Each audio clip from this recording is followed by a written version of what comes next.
اللہ تبارک و تعالی بہت سارے لوگوں کو مالی طور پر اپنے فضل سے وسعت عطا کرتا ہے۔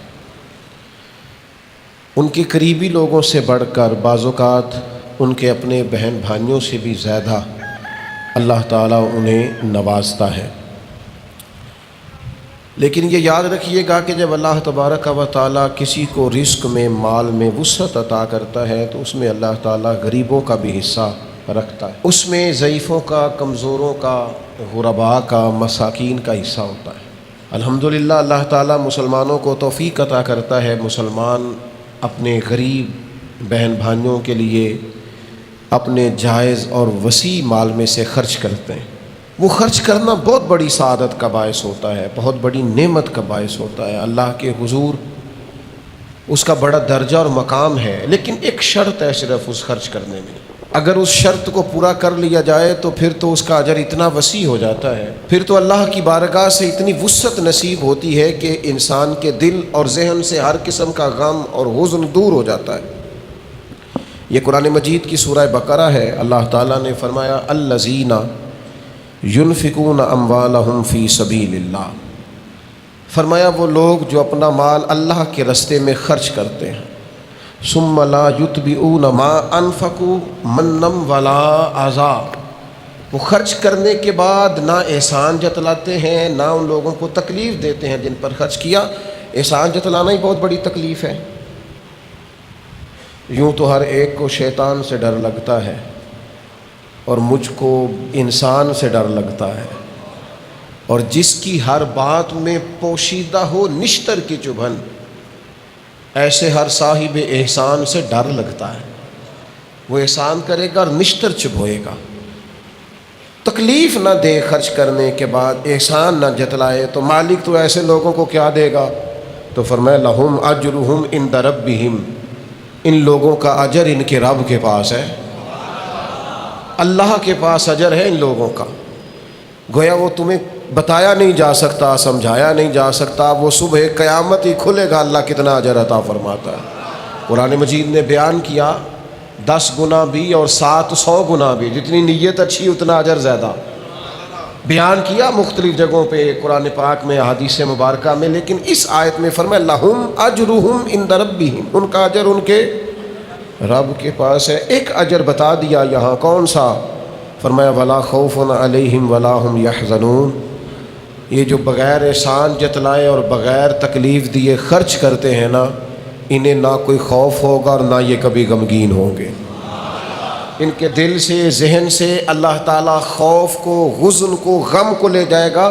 او یارو مجھے بتاؤ تو صحیح، دنیا میں جو بندہ ٹینشن سے آزاد ہو جائے، خوف اور غم اور حزن ہی نکل جائے، اس سے بڑی کوئی سعادت ہے؟ تو قرآن مجید فرماتا ہے کہ یہ اس بندے کو حاصل ہوگا جو رب کے راستے میں خرچ کرے، نہ پھر احسان جتلائے اور نہ تکلیف دے۔ لا خوف علیہم ولا ہم یحزنون، نہ کوئی خوف ہوگا نہ یہ لوگ غمگین ہوں گے۔ 1000 دینار سونے کے سکے، اچھا دور تھا قحط کا، لوگوں کے حالات خراب تھے، جنگ کے لیے روانہ ہونا تھا تبوک کے لیے لوگوں نے۔ اللہ کے محبوب علیہ السلام نے اعلان فرمایا کہ بھائی تعاون کرو، سب لوگ مجاہدین کو لے کے جانا ہے۔ بہت بڑی رقم حضرت عبد الرحمن ابن عوف نے بھی دی، 1000 دینار سیدنا عثمان غنی نے لا کے محبوب کی جھولی میں ڈال دیے۔ حضور نہ ان پیسوں میں انگلیاں پھیرتے، اور جو لفظ ہیں صحیح حدیث میں وہ بڑے انوکھے ہیں۔ حضور فرمانے لگے آج کے بعد عثمان کوئی عمل بھی کرے انہیں نقصان کوئی نہیں ہوگا۔ اور ایک روایت میں محبوب نے فرمایا اے اللہ میں عثمان سے راضی ہوں، تو بھی اس سے راضی ہو جا۔ راہ خدا میں جب کوئی خرچ کرتا ہے لیکن اس کی طبیعت میں تکلف پیدا نہ ہو، بوجھ نہ محسوس کرے، خرچ کرے تو احسان نہ جتلائے، جس کی ہر بات میں پوشیدہ ہو نشتر کی چبھن، ایسے ہر صاحب احسان سے ڈر لگتا ہے۔ میرے عزیزو، طاقتور بندہ ہوتا ہے جو خرچ کرتا ہے لیکن نہ کسی کو تکلیف دیتا ہے، نہ اذیت پہنچاتا ہے۔ بلکہ جو پرانے بزرگ تھے وہ تو کہا کرتے تھے، جو بڑے لوگ تھے وہ تو کہتے تھے کہ یار یہ حصہ غریبوں کا ہی تھا، بس ہماری تو اللہ نے دینے کی ڈیوٹی لگائی ہے، ہم کون ہوتے ہیں کسی کو کچھ دے سکیں۔ حضرت عثمان غنی رضی اللہ تعالیٰ عنہ کو اللہ تعالیٰ نے مالی طور پر بڑی وسعت عطا کی، لیکن جتنی اللہ نے مالی وسعت دی نا، اس سے بڑا اللہ نے دل بھی عطا فرمایا۔ کچھ لوگوں کے پاس تجوری بڑی ہوتی ہے، دل بڑا چھوٹا ہوتا ہے، ان کے پاس بینک بیلنس بڑا ہوتا ہے پر ذہن بڑا چھوٹا ہوتا ہے۔ بڑی باتیں بڑے لوگ کرتے ہیں اور بڑا اس پر لوگ تبصرہ کرتے ہیں۔ میں نے ایک سادہ سے بابا جی کی بات سنی تو وہ کہنے لگے پیسے اللہ سب کو دیتا ہے لیکن قبول کسی کسی کے کرتا ہے۔ ایسا نہیں کہ فلانا خرچ نہیں کر رہا، اس کے قبول نہیں کیے جا رہے۔ وَمِمَّا رَزَقْنَاهُمْ يُنْفِقُونَ، اللہ کہتا ہے تو نے کو اپنی طرف سے نہیں دینا، اس میں سے خرچ کر جو میں نے تجھے عطا فرمایا ہے۔ ہمارے دیے ہوئے میں سے ہماری راہ میں خرچ کرنا ہے، اور اس میں بھی لوگ بوجھ محسوس کرتے ہیں۔ میں نے دیکھا ہے چہرہ ہی بدل جاتا ہے، رخ ہی بدل جاتا ہے، انداز ہی بدل جاتا ہے۔ آپ جان مانگے تو حاضر ہے، صحیح کہنا ہوں آپ سے، کھانے آپ کو کھلائے جائیں گے، دعوتیں کھلائی جائیں گی۔ یہ لوگوں کا خیال ہوتا ہے فلانے بندے پہ لوگ بڑا مال نچھاور کرتے ہیں، اے تے راہ پہ آ جانی ہے یا واہ پہ آ جانی ہے۔ یہ تو پتہ چلتا ہے جب میدان لگتا ہے، ساری خوش فہمیاں فٹافٹ دور ہو جاتی ہیں۔ آپ کسی بندے سے سارا کچھ طلب کریں، اس کا ٹائم مانگے، خدمت مانگے، وہ ہر چیز دینے کو تیار ہے۔ جس دن آپ نے کہا نا پائیا 50 گزار دی لوڑ سی، طبیعت ہی خراب ہو جاتی ہے۔ تو یہ کسی کسی کو توفیق ہوتی ہے کہ جس کی گنجائش بھی بڑی ہو اور ساتھ اس کا دل بھی بڑا ہو۔ لیکن یاد رکھنا، جب اللہ تعالیٰ کسی کو عطا کرتا ہے تو وہ تنہا اس کا نہیں ہوتا، اس میں رب کریم نے غریبوں کے حصے بھی رکھے ہوتے ہیں، مساکین کے حصے بھی ہوتے ہیں، یتیموں کے بھی حصے ہوتے ہیں، غریب بہن بھائیوں کے بھی حصے ہوتے ہیں۔ اس کا ضرور خیال رکھا جائے۔ عثمان غنی کو اللہ نے بڑا دیا، لیکن پتہ ہے ان کا کمال کیا تھا؟ مسجد نبوی میں وسعت کرنی ہے، زمین خریدنی ہے، فوراً خرید کے پیش کر دی۔ مسلمانوں کو ٹھنڈے پانی کی ضرورت ہے، ایک کنواں چاہیے، بیر رما کا کنواں فوراً خرید کے پیش کر دیا۔ کسی صحابی کو ضرورت پڑی، حضور کے اہل بیت کی بارگاہوں میں نذرانے پیش کرنے کا وقت آیا، کہیں کسی موقع پر کوئی بھی ایسا معاملہ آیا تو خرچ کرنے والوں پہلی صفوں میں جناب عثمان غنی سب سے آگے آگے نظر آئے۔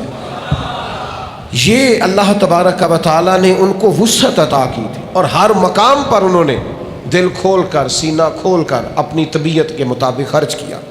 آپ یاد رکھیں گے، اس بات کو اچھی طرح سمجھیں گے کہ یہ ان کا بہت بڑا وصف ہے۔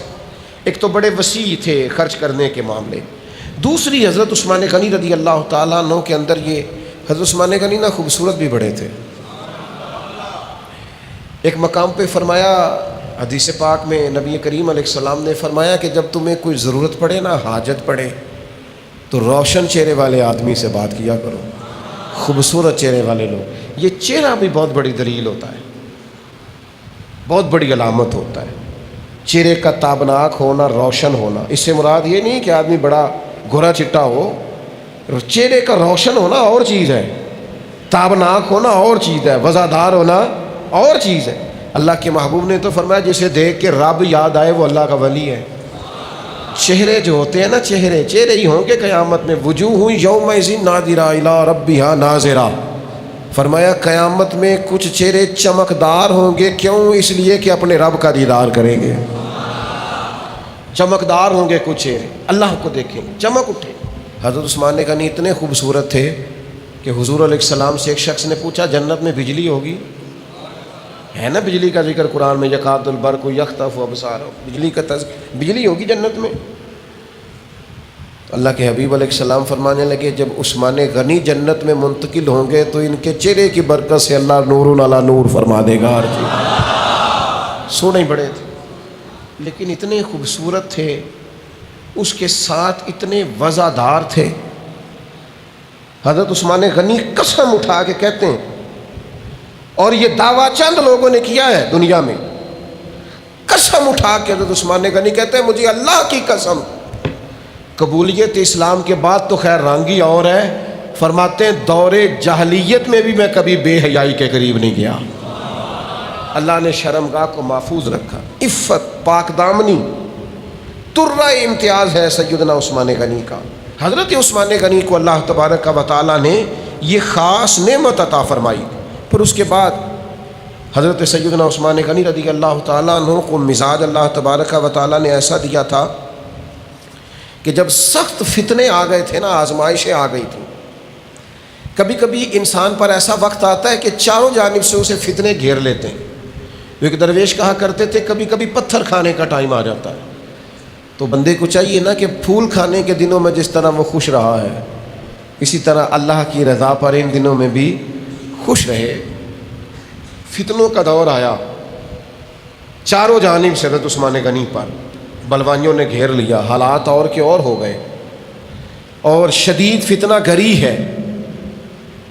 قربان جائیں آپ کے غلام ابو سہلہ، وہ فرماتے ہیں کہ ہم نے حضرت عثمان غنی رضی اللہ تعالیٰ عنہ سے سوال کیا، تو حضرت عثمان غنی رضی اللہ تعالیٰ عنہ فرمانے لگے مجھ سے نبی پاک علیہ السلام نے ایک عہد لیا تھا اور میں اس عہد پر قائم ہوں۔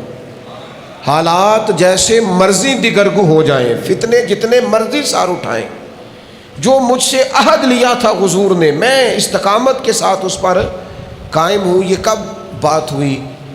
آپ کے غلام فرماتے ہیں کہ ایک دفعہ سیدہ عائشہ صدیقہ رضی اللہ تعالیٰ عنہ فرماتی ہے نبی کریم نے مجھ سے فرمایا کسی صحابی کو بلائیں، تو میں نے فوراً عرض کی حضور اپنے ابا جی جناب صدیق اکبر کو بلاؤں؟ حضور فرمانے لگے نہیں، ہر موقع ہر شخص کا تو نہیں نہ ہوتا، سب کی اپنی اپنی شان ہے، پر اپنی اپنی انفرادیت بھی ہے۔ تو میں نے عرض کی حضور عمر فاروق کو بلاؤں؟ فرمایا نہیں۔ میں نے کہا آپ کے چچا کے بیٹے شیر خدا کو بلاؤں؟ کہا نہیں۔ حضور کس کو بلاؤں؟ فرمایا عثمان غنی کو بلاؤ۔ سیدنا عثمان غنی رضی اللہ تعالیٰ عنہ تشریف لائے تو فرماتی ہیں جناب عثمان حضور کے پاس جب تشریف لا رہے تھے، تشریف لائے، حجرے کے باہر پہنچے تو حضور نے مجھے فرمایا آپ بھی دوسرے کمرے میں جائیں، پردے کے پیچھے نہیں، دوسرے کمرے میں۔ کہ میں بھی وہاں سے چلی گئی تو محبوب نے کان میں باتیں کی جناب عثمان۔ حضرت عثمان غنی کے چہرے کا رنگ بھی ہم نے بدلتا دیکھا۔ فرماتے ہیں گویا یہ وہی بات تھی جس کے بارے میں حضرت عثمان نے فرمایا مجھ سے میرے نبی نے ایک بات کی ہے۔